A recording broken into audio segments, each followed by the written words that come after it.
So the machine we have behind us is a 1908 Dolbeer steam logging machine, and its purpose was to pull logs through the forest so that they would eventually be transported to the sawmill.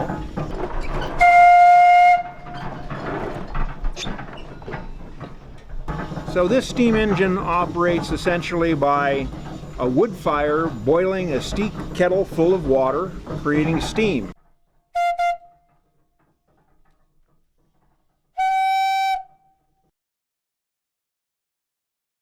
It carries a variety of whistles on it, but back in the day really it only had one whistle for purposes of communication within the forest.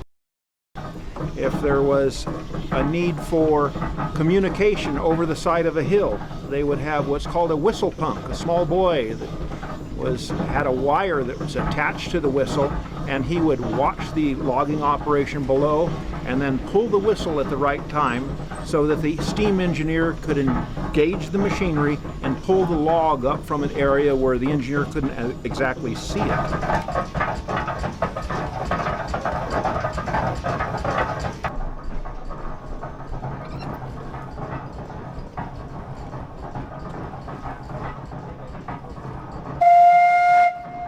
So what we will be doing is a demonstration of how this machine actually moved logs through the forest.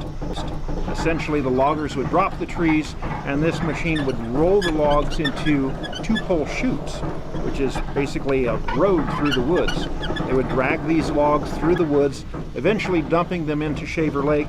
They would be gathered up by the steamboat, the Michigan, transported over to the sawmill. The sawmill would then cut them into boards. The boards would then be dried, and after a period of time, when they had sufficient buoyancy, they would kick them into the flume. And then the flume was 42 miles long and would reach Clovis 6.5 hours later. So at the turn of the century, this was the latest and greatest technology. And so for 108 years old, it's a pretty fascinating machine.